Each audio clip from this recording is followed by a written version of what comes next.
Okay, so Barrack and Kills and Shadows both leveled up. They should be pretty straightforward, though. Probably just give them both. We'll give you Vitality for durability. We'll give you Might. Then on the trees, that's pretty straightforward, too. Let's see. Yeah, reduced duration of harmful effects is kind of nice, but plus 3 armor penetration is also pretty great, so I'm going to go for that. And for you... Vigilant Protector. Bond of Honor now shields them for... Let's see. Yeah, both Barrack and the target gain an absorption shield. So it just blocks 50 damage from happening. It's like preemptive healing, kind of. One more point. I never did go down Defender's Watch, surprisingly. That's the one... You put 3 points in and eventually get 15% reduced damage from all sources to himself and everybody else. It's just... it kind of seemed like a lot. Like, 3 points just for 15%, which is not a huge amount of damage. That's like, if you take 10 damage, you might take 9 instead. Like, I know it adds up, but everything else just seems so appealing over the course of this tree, so I haven't been grabbing it. And I may regret that, who knows? But next we should be able to get shield... Well, next we'll be getting this. Wounded Defender. If he gets really low on health, he gets 8 armor. And then I'll get a chance to do this cool-looking thing, Shield of Suffering. Which is that, he recovers people's... Just everybody in the 10-meter... Yeah, everyone in 10-meter radius gets 35% health back, and then he gets all of the health that he heals for his entire party, then turns into a damaged barrier. I'm like, that's insane. Alright, Mr. Mark. I will only ask once. Kid, I take it you're aware of the Overlord's latest decree. If not, let me give it to you straight. Now's a bad time to be an Archon in the tiers, since most likely I'll be the one to cut you down. I thought I'd explain first. It's not my choice. But, if it was, I would still choose to kill you. See you soon. Bladed Mark, Archon of Shadows and Court Blade. Fun! So he just wants to kill me regardless. There's no negotiating around it, or just like... He doesn't even give me the option of joining his team or anything, which is weird because I'm technically part of his team to begin with and everything. He's just like, yeah, I'm gonna kill you, by the way. Sup? Alright, let's say something cordial? Let's see. Yeah, this defaults to him following me. What about arrange a meeting?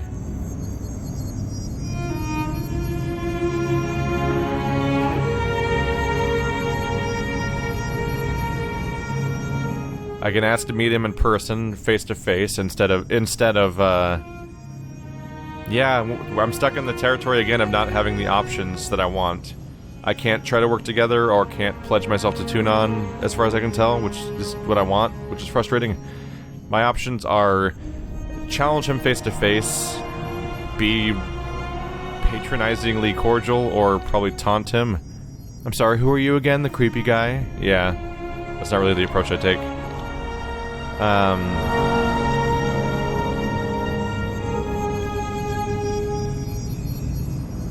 I can try to sound reasonable even though it's not going to work at all.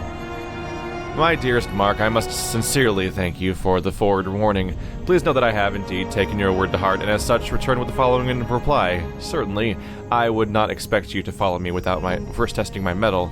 If we must slay each other, so be it. I respect your prowess and will stand my ground if a duel is what you desire, but I would ask that you consider, instead, pledging your blade to me, rather than aiming it at my throat.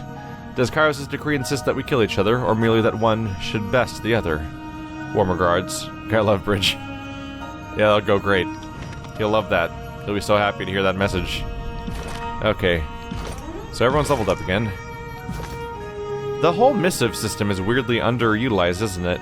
You seem to get missives... You get one conversation at the beginning of the game, and then one conversation happens while you're wandering around with the person with the one other member of Tunan's court, and now him. And that's like pretty much the only ones in the entire game. It feels like it was almost skipped over. Anyway, let's go have some conversations then. I think a lot of people have things to talk about. Lantry? Finishing the last pen strokes of a note running around his arm, Lantry looks up at you with a nod. Not to steal your glorious day in the sun, but I must say, now all my notes on you are suddenly worth 10 times their weight in iron. My journals will melt the linens off the ladies, I tell you. Your notes are worth 10 times their weight in iron, but paper's really light, so maybe that's not very much iron, although it's probably shitty thick paper, so we'll see. What's that you say? Buxom, nubile lasses with an interest in old men who know history. You need a definitive tractatus on the trials and tribulations of the Archon of the Tears. Ha! Well, you're in luck. I think one can safely conclude that you have the Overlord's attention, and that of the Tears. Soon, all of Tyranny.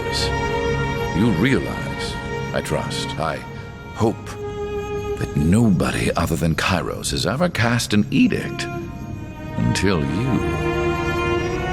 Are you sure history hasn't just edited or forgotten those who could rival the Overlord? Well, I have a hard time believing that someone would cast an edict and not have it noticed. Yes, but maybe a rival casts an edict, Kairos kills the rival, and takes credit for the events. Well, as of now, I've seen with my own eyes that the Overlord is not unique in this regard. And I suppose you're all the evidence I need to throw suspicion on the record. Now, if you are right, that implies the Overlord has no qualms silencing and murdering those who pose a threat. In your case, at least my written record of you might survive. See? I'm being optimistic. I'm sure right now Tunon is hating himself for not executing me years ago. The Adjudicator will have to readjust his thinking, no doubt. His executioner has become far more dangerous than he could have foreseen. Can't wait to see the look on his mask.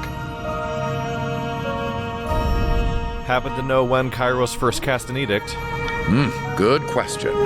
In parts north, it's commonly held that Kairos' Edict of Dust was the first, but it was cast in the year 11. It was just the first edict to ripple across the whole of Tyranny. If you lived somewhere that used to have Antelope, you probably think that's the first edict of the Overlord. But here, the answer is given to us by the Overlord's own sense of posterity. Year 0 of Kairos' calendar is said to correspond to the day Kairos went from warlord to wearer of many crowns, a victory won when the first Edict of Storms shocked both the Cloud Barons and the realm of Medrev to capitulate. It's interesting to sort of lose the magic of the edicts a bit. At one point I thought that Kairos was just making shit up as they went along, and they could just make an edict that would just do whatever based on whatever condition and just screw around with people. But it seems that there's like really specific edicts, and they seem to recast the same ones over and over again, just like how I have. Given by the fact that they even here, like they talk about the first Edict of Storms. It's different from what I thought. Antelope, is that an animal? Yes, or it was, at least, until they were all wiped out by the Edict of Dust. Or that's as best we've pieced it together from the records. From what we've gathered from their skeletons, they were some sort of mute beastman that ran on 4 legs. What? That's their point of reference, is that it's a mute beastman that ran on 4 legs, as opposed to just, like, an animal? Are there not animals in this game? No, but people have talked about hunting before. The beastmen hunt animals, don't they? I haven't really seen animals around, but I'm pretty sure they still exist, right? Antelope are not like beast women. She counters, flexing her claws once, twice, 3 times in annoyance. Antelope have hooves for fleeing. Beast women have claws for killing. Antelope don't eat meat, are sport easy, are large but helpless, lumber but lack reason, are prey. Silverback tribe hunted antelope extinct. She sniffs and flicks the sage a pointed stare. Oh, we have conflicting origins here, since they apparently think that the beastmen are just the one that wiped out the antelope instead. Also, interesting historical knowledge here, knowing about this extinct animal. from the Beastmen. Old ink mystic tells many strange, stupid tales. Thinks to know everything. I suppose I'm more of an expert in living things, like birds, and can't quite confirm or deny what you're saying, but just forget I said anything. Also safe to assume Kairos will try to solve me in some fashion. At the same time, if you really were a meaningful threat, you'd have already been the victim of an edict, or bled in Mark's daggers. So this has me rather curious. Just what does the Overlord wish to do with you? What? I hit continue and nothing happened. And then it just kind of awkwardly scrolled down a little bit. I take that's the end of the conversation. Greetings, Archon. How may I assist? Hey, he greets me as Archon now. There's a difference. Alright, continuing on. I can scarcely believe it. You proclaimed an edict. You wielded the power of the Overlord, for a moment perhaps, but it was enough to turn the tide of the battle in our favor. That simply doesn't happen. The Overlord's magic is as unknowable as anything in Terratus, as mysterious and, well, I was about to say as unapproachable by the spires, but you have cleanly dispelled that notion. Yeah, all of them, really. This can only mean trouble for us. Kairos doesn't tolerate competition. No, indeed. I wouldn't want to stand in your place when the day of the reckoning comes, but standing next to you might prove just as dangerous. What do you suggest I do next? Hold fast to your loyalties in the Overlord's hierarchy. There's always the chance that Kairos will leave you alone if your fealty is true, but I offer no guarantees. That is what I would do anyway. You must follow your own path. That question's for you. What can I do for you? Let's see. How do I ask about... Oh, it's down here for the verse conversation that I skipped on before. I'd like to know more about you. He stares at you with a vacant expression as if searching for any fabrication or mockery behind your words. At last, he lets his shoulders sag with a heavy sigh. Where's the verse conversation? Let's see.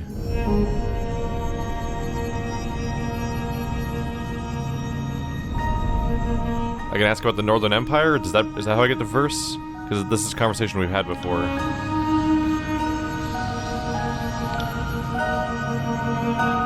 Tell me about your name. You have no right to such information. There we go. You think Ash and his legion bring peace? That's cute. But it doesn't hold water from where I'm standing, big guy. I've seen them spill as much blood as any chorus gang. You've clearly been too busy sacking villages and stealing crops to notice how a proper army conducts a war. We sow order, not discord.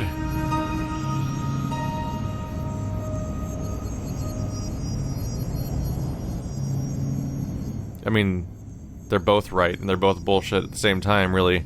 But yeah, Barrick's right. The Scarlet Chorus is too chaotic to recognize order. I've seen that extensively at this point. I can see you're beginning to understand. The Chorus is a useful tool to throw at one's enemy, but it grows brittle with age, and is soon replaced.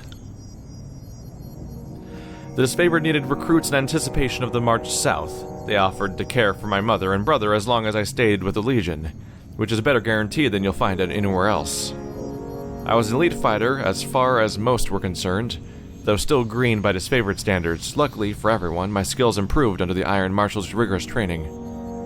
What story with your armor? I already know this, though. It is a symbol of Kairos' will, one that I am not likely to forget. Yeah, I found this armor. We've been through all that already. How do I trigger the verse conversation? Can I not re-trigger it, or is it not here? Something else? You don't like me very much, do you? Your deeds have earned you a measure of respect in my eyes, but do not mistake my approval for admiration. Nah, it doesn't lead anywhere. Questions about the Scarlet Chorus, tears, let us discuss some immediate concerns. Circumstances, deeds. Oh, our travel companions. Verse. My sister, you mean? She's reckless, heartless, indecent, and bloodthirsty excuse of a woman who has no business serving under the banner of Kairos. But in spite of that, I am proud of her. She follows her passion and her dreams. She takes from life everything that she feels she deserves and more. I am a soldier through and through. I never had the strength of her convictions. I serve my Archon and the needs of this war, but there is little enough for me outside of this armor. I cannot say the same for Verse. I don't know if I can trigger the same conversation again, necessarily. Oh well. I kind of accidentally triggered a little bit, but then, yeah, they're like, I don't want to say more without Verse, so I figured it'd pick up later if I came there with Verse, but I guess not. I don't know if there's any follow-up to do with her. The dark-furred beast woman snuffs and quivers, panting lightly at your approach. She hatches low, long, gangly fingers caressing the ground. Alpha, to kills and shadows smells good. Like mountain dew. Makes beast woman blood stir. Run hot. Makes beast woman want to hunt, bite, rot. Fatebinder wants beast woman? Had any good hunts lately? Good, yep. And many more than 5. Beastwoman flexes and curls her claws in the air, the pitch blackness of them suddenly striking, a stark reminder of their power, their ability to kill. Found pack of rot-smelling Coruscant Apex lands. Humans tried to scamper flee on sight, but Beastwoman was already in full sprint. Legs were pumping, blood was surging fast, heart throb. Flicked claws and slashed through backs, ears filled with screams. She pants happily at the memory, tongue lolling between her teeth. Was fun for Beast Woman. That voice actor had fun with that character, didn't they? Alright, let's try doing the rounds then. Oh right, everyone in the party leveled up. Is there any major training I can do here? One-handed weapons? Yeah. A bit more for Barrack there. Especially with parry maxed out. Throne we can't do here, I have to go elsewhere. Lantry has no benefits here and you're unarmed.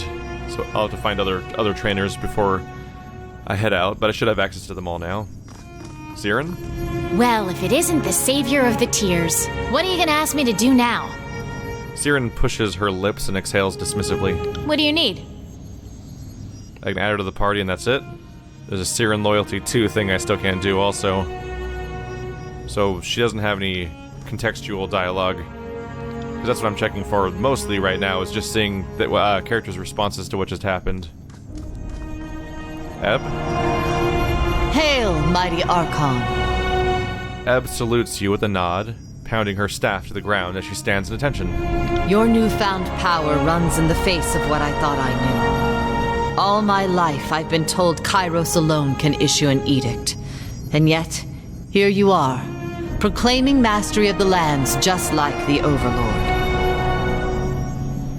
They actually give me options for gender for talking about them. Let's see. Perhaps there are others besides me and the Overlord. I should certainly hope not. Taratus isn't large enough for Kairos, and it's certainly going to get very interesting if the two of you start waving your edicts to and fro. I would have felt if someone else were proclaiming edicts. I knew when this one activated the spire. From what I know of Kairos, the Fatebinder is definitely a wrinkle in some carefully laid plans. If anyone has cast an edict other than Kairos in the last 431 years, I'm certain we would know. There would have been witnesses and evidence that outran Kairos' march west. The sages would have heard of it. Your newfound power runs in the face of what I thought I knew. All my life I've been told Kairos alone can issue an edict. And yet, here you are. Oh, so she's just looping now. Mastery of Well, the lands, it's fortunate just then like that the you're sworn to me. Overlord. If watching you slowly descend into power-hungry madness is the definition of good fortune, consider me blessed. Your newfound power runs in the face I can replicate of her what I thought I powers, knew. but I'm not just like the All Overlord. my life I've been... You mean his powers. Oh. We're gonna do this, huh? Pipe down. You say that now. Let's see if you still feel this way when the reality sinks in, and your mastery of this newfound power solidifies. The world now bows to your mere utterance. Each day you will grow stronger, while the world becomes weaker in comparison.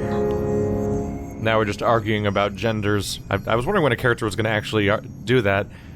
This is the first time that I've had a dialogue option where I got to choose the gender by which to address this character, which no one has seen and no one knows the gender of. If it has a gender, what is it? We don't know what Kairos is, for the most part.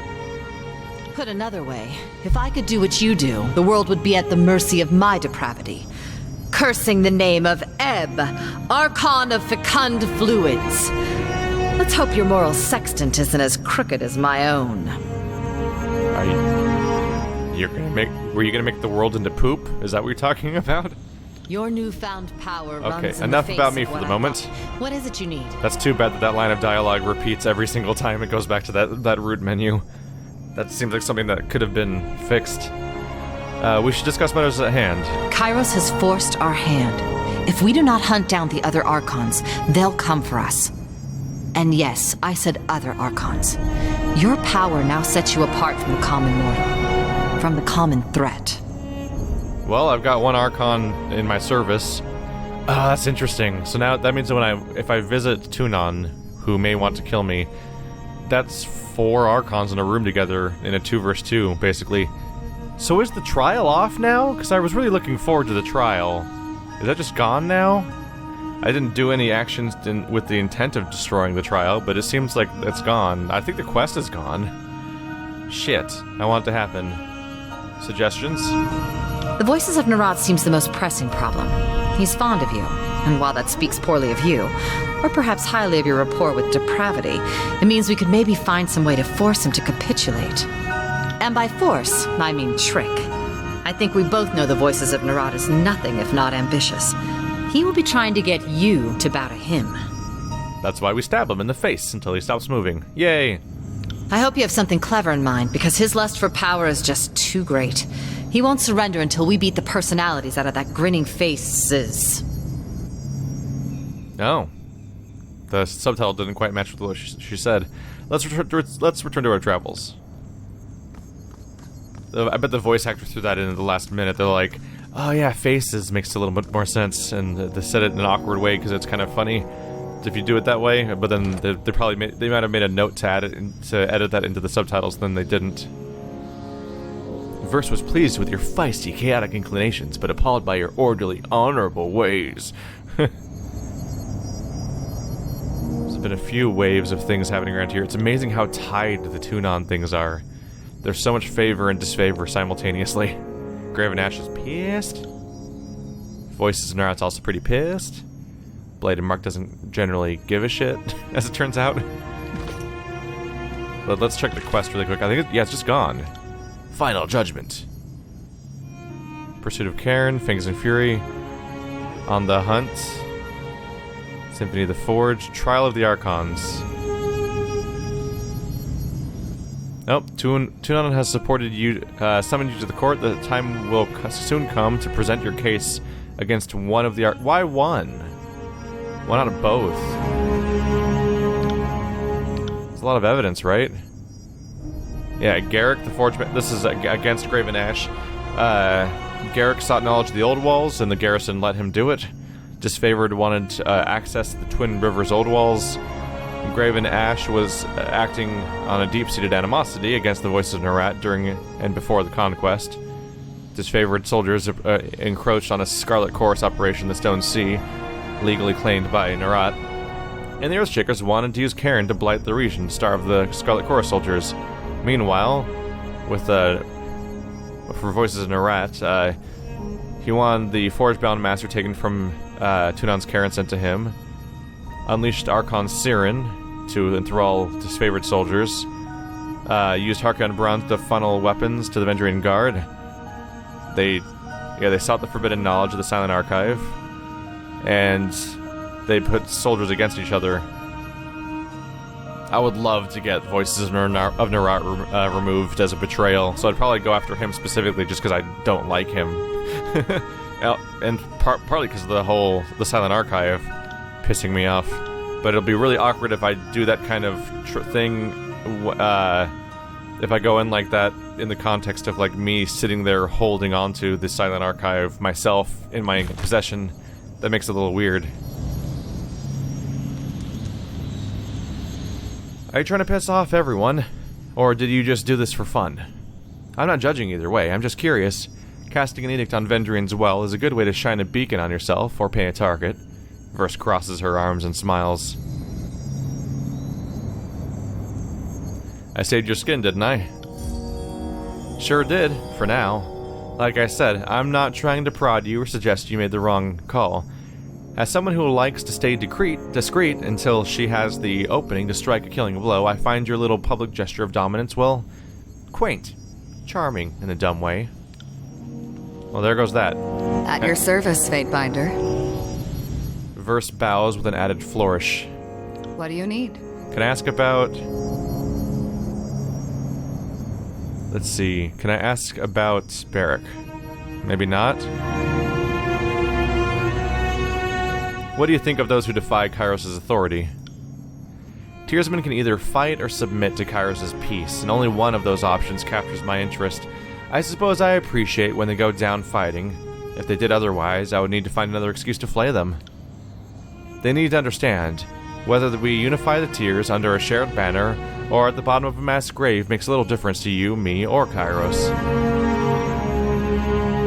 You fight any notable battles? I spent some time in Azure toward the end of the war. Beastmen ripped my unit apart. We thought they might be working under Karen's orders, but we never found out for sure. It's an interesting view of the conquest. It's a pragmatic one, anyway. The Scarlet Chorus caught onto the idea at the beginning of the campaign. If no one objects that we're here to carve a bloody path for gain and amusement, then by all accounts, that is our purpose. Besides, unification is such a vague concept that Kairos allows the disfavored in the chorus to interpret as they will. The Overlord is concerned with the results. I'm happy to focus on the details, especially if that means cutting off a farmer's legs while his family watches their land burn. She smiles at the pleasing memory. That's disgusting. If you understood how Scarlet Fury makes art out of death, you might not think so. Keep an open mind, you might enjoy the things I show you. Your words don't faze her in the slightest, she only nods, a suspicion confirmed. What would I want to do here? I don't think I want to use her in the party necessarily. She in particular is, I don't know if there's actually a lot of, it feels like she threatens to overlap Kills and Shadows a lot in usefulness. Let's see. You learned a thing or two about fighting in the Scarlet Chorus. Could a duel? That would be an understatement, and I thought you'd never ask. Since you're obviously at a huge disadvantage, I'll let you pick our weapon of choice. Well, bows aren't useful to me, so I might as well go for dual-wielding knives. Exotic. Good choice. I'll leave you to guess which one is my dominant hand. 5 dual-wield skill ranks, yet neither of those were useful to me. Verse slashes and parries with unrestrained ferocity. At times it becomes difficult to follow her movements. After taking more than a few cuts, you learn to relax your eyes and better follow the subtle motion of her dance. You held your own. Call me impressed. Need anything else, or did I tire you out? Well, if nothing else, a few points into a skill is still progress towards leveling up. In fact, that's about as much progress towards leveling up as I get from training 5 ranks of anything at a trainer, I think. Tell me something about yourself. If you insist. I'm a Scarlet Fury. That should raise some flags for you. It means that I'm good at killing, and more importantly, that I enjoy it. What I won't enjoy are the pleasures of funerary rites packed with weeping mourners. Someday I'll fall in battle, and then they'll roll me into a mass grave or heap me atop a shit-stained wagon. One more anonymous, knife-riddled piece of meat. Until then, I plan to take whatever I can from life and have a little fun along the way. Tell me about your life before the chorus. Life? What life? As far as I'm concerned, I didn't exist before the chorus. There was some girl in a farm wearing my face and talking with my voice, but she wasn't me. Sometimes she would sneak out at night, take a scythe, and have some fun with the livestock. Our shared interests began and ended there. When the Scarlet Chorus swept through the village, on their long trek from the Bastard City, that was when I finally woke up. I buried my old life, took red vengeance on anyone who'd wronged me, and found the freedom that I could only dream was out there. What of your parents? My mother ran a successful farm, and I worked it for a number of years before I found the chorus. She was a hard, bitter woman, acted like the world owed her something. She never talked about my father, though I figured out a thing or two about him later on. He was a merchant from the Northern Empire who took a liking to her, and she him. He stayed around only long enough to get what he wanted. Of course, we're all up to date on that little scandal, aren't we? Barrack's whoremonger of a father likes to plant his seed in soil far from home, and who can blame him? If you would not speak well of him, then I beg you to say nothing at all. Oh, I can't follow up on that at all, can I? You ever wish you could do things over, end up somewhere other than Kairos' army? That's a naive question, as I've ever heard. Kairos is everywhere. If you aren't in the Overlord's army, you're being trampled by it. Of course, I could have labored on the family farm into my maturing years, married some dolt and littered him with a nursery of squealing piglets. Having my body torn by pieces of smaller versions of me sounds like fun. Then one day, when I decided enough was enough, I'd slit my husband's throat over breakfast, and rode off to join the chorus anyway. My way saved a lot of time. Verse smooths back the feathers of her hair and shakes her head with a smile. You're a killer. Better to stick with the chorus. At least you understand. The chorus praises and rewards the thing inside me that I would suppress in civilized company. Life is too short to repress every desire, right? Especially if I have anything to say about it. How'd you get conscripted? How did I think you have the wrong idea about me. The chorus didn't take me as a sobbing maid. I strode into their camp and enlisted. Someone tossed me a dented blade. I lived through initiation, spent a week butchering my neighbors, and moved on with my new kin. I didn't waste time with goodbyes. My mother had long since died, and the rest of my family were louses. The girl I used to be, even she knew that she was worth more than all of them combined. What's the significance of your feathers? We are getting awfully chummy, so I guess you deserve a story. My mother kept a messenger bird, Witterbeak. He was an angry old bastard, spoiled from living the high life, squawked in my widow every single night, pecked my fingers while I fed him only the fattest, juiciest mice. When I left the farm to join the Scarlet Chorus, I wrung that ungrateful little fucker with a dish rag, plucked his feathers and gave his carcass to the mice. It felt like justice. She slides a crimson feather from her hair and spins it in her fingers. I also like how the feathers catch the breeze, helps me keep my balance, especially when I'm moving fast. She slips the feather among the others and smooths it back. Enough questions about your past. I'm gonna ask about our time. Hey, let's ask about our travels. What did you have in mind? What do you think of our present circumstances? Well, it falls to us to decide which of the Archons is fit to rule the tiers. I guess that means killing off the rest, getting them to bow, or bending the knee yourself. I'd pick anything but that. Zigzagging around the tiers, pissing off authorities as we go. I suppose there are worse ways to occupy one's time. Any particular reason you've chosen to travel with me? Well, if you're baiting me for a compliment, you're talking to the wrong girl. I don't have a gang anymore, and I wouldn't throw in my lot with any of the killers floating around the Scarlet Chorus ranks.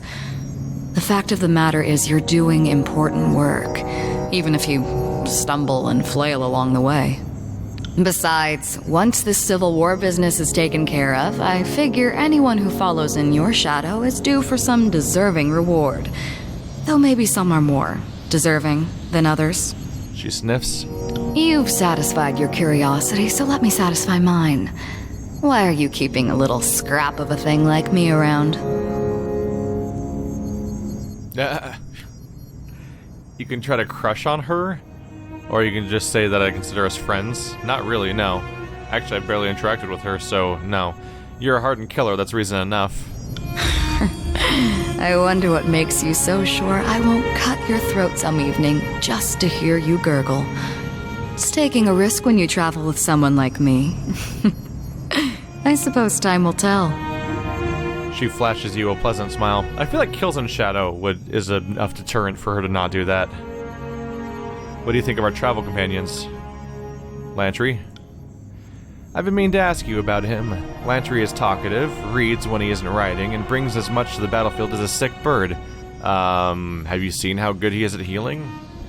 He's one of my most effective characters in my book.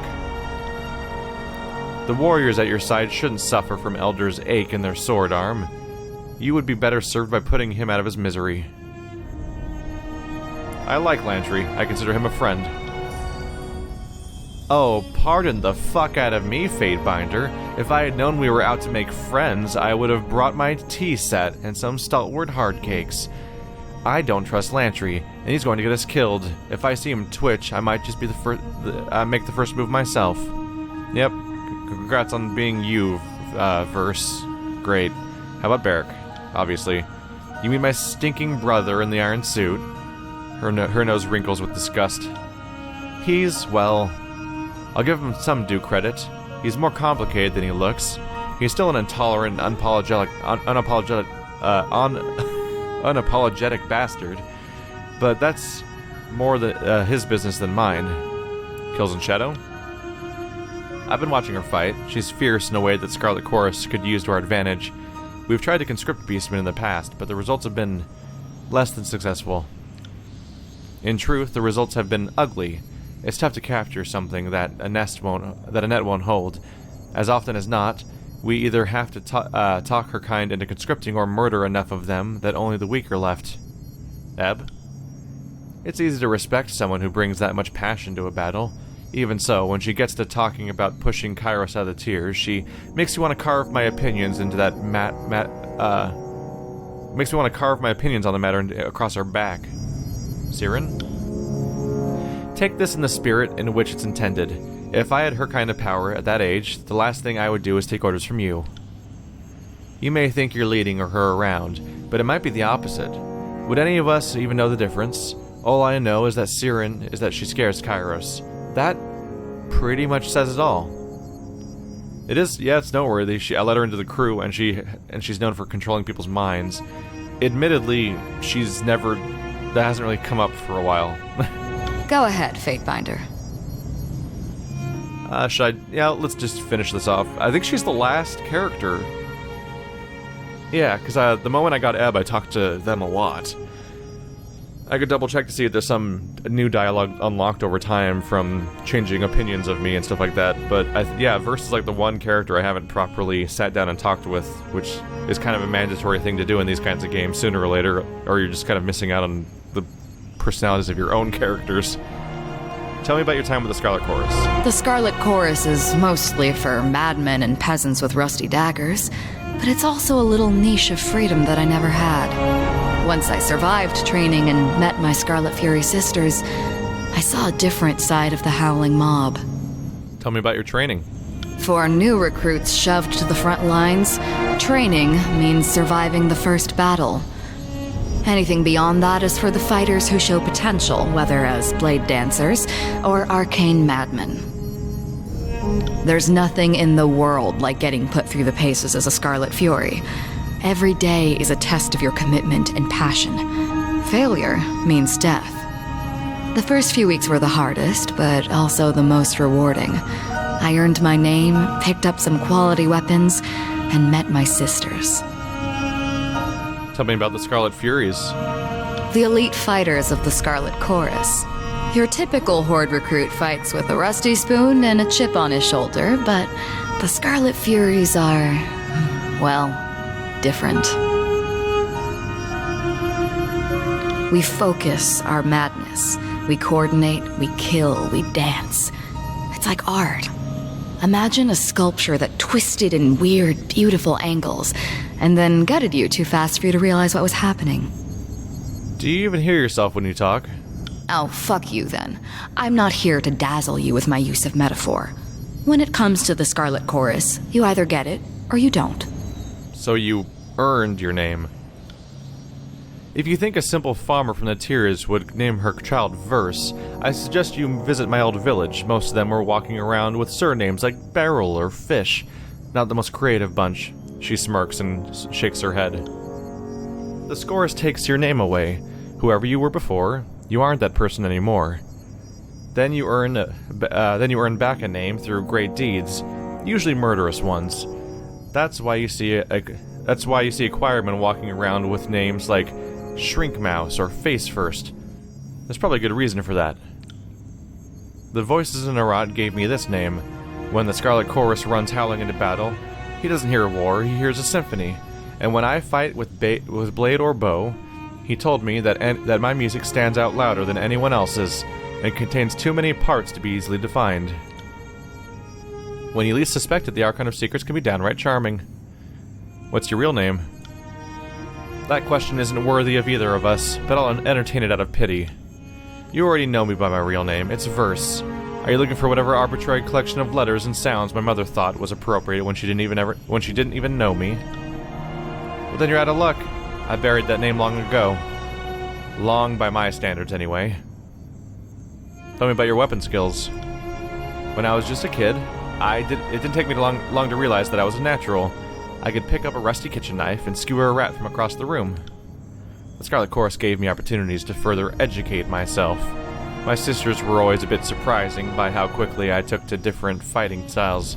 She frowns for a moment, then shakes off whatever she wanted to say. Back to the questions about the Scarlet Chorus. What do you need to know? Who are your sisters? Oh, yeah. Before you hesitated when you brought up your fighting styles, why? Noticed that, did you? It's, a matter that I'm not used to discussing. Mostly because I don't know how. I mentioned before that I'm good at picking up different weapons and fighting techniques. The truth is, I'm better than good. I could flay a man so cleanly I'd leave a single strip of skin behind. He wouldn't even need to be tied down. That was one of the first things I discovered about myself after joining the Scarlet Chorus. The voices in Narat recognized it in me as well, which is why he singled me out for Scarlet Fury training. Have you tried that flaying trick before? Let's just say that when we ran out of canvas for pitching tents, the fifth eye handed me a knife and pointed to one of the prison pens. She winks. My sisters were the masters of their fighting forms, but since they died, my style has changed, almost like I can kill, as they did. I could pick up a bow, a lance, anything really. I could tear someone to pieces with a weapon that I only watched my sisters use. I don't know what it could mean, and that worries me. Who are your sisters? Who were they would be more appropriate. 3 Whispers, Red Geyser, and Seeking Sheath, best fighters I've ever met. There wasn't a foe we couldn't take down together. Our fighting styles complemented perfectly, so we divided up the killing work like bards sharing a song. At least we used to. She presents a solemn salute. What if she's another Archon? Like, what if Verse is another Archon and maybe absorbed the power of her sisters when they died and actually did learn their fighting skills? It's not completely insane, considering some of the other weird characters we've had. Tell me about 3 Whispers. She was as calm as the surface of a pond and light on her feet. More than one foe tripped and fell on their own blade due to Whisper's crafty footwork. Verse lets her gaze slip away from you as a fleeting moment of sorrow steals her attention. Red Geyser? A one-woman siegebreaker. She would land herself at her foes like a battering ram. Launch herself at her foes. Not even a disfavored phalanx could have withstood that dumb, suicidal wench. Kairos' eyes would... That's a weird statement. Kairos' eyes, but she was something to behold. Verse slams her fist into her palm. That's the first and possibly last time we'll hear that particular exclamation. Seeking Sheath. That girl could pass a spear through 12 rings from the far side of a battlefield. Kairos kept any foes who approached her marching single file. She made a game of spitting as many soldiers as possible on a single javelin. What happened to them? We were scatting around Vendrin's Well during the siege, back when we only suspected the guard of organizing in secret. My sisters and I came upon a group of them, Kairos knows maybe they found us. No one said anything. We drew iron and bronze. Okay, it seems like whoever wrote Verse's character is weirdly obsessed with using Kairos' name as an expression constantly. in a way that almost nobody actually seems to do it with any consistency. She's doing it with every paragraph. It's starting to get weird, actually. That was when everything went wrong. I was supposed to take point and occupy the guard with a dance of blade work, something disorienting, while my sisters picked their marks. I hesitated. I lost my nerve. Instead of rushing the Oathbreakers, I froze with my weapon drawn. My sisters fought on without me, but they were off balance. Like whatever I had was catching. They died. I lived. My sisters were relying on me to lead the dance, and I failed them. It's understandable. Caution stayed your hand. Caution? Save your caution for the disfavored. If we showed caution, we would have taken Bastard City. Could we have taken the Bastard City or the Gates of Judgment? Could we have conquered the tears with anything less than our blood boiling over with rage? The song of battle ripping from our lungs. Hesitation is a rot.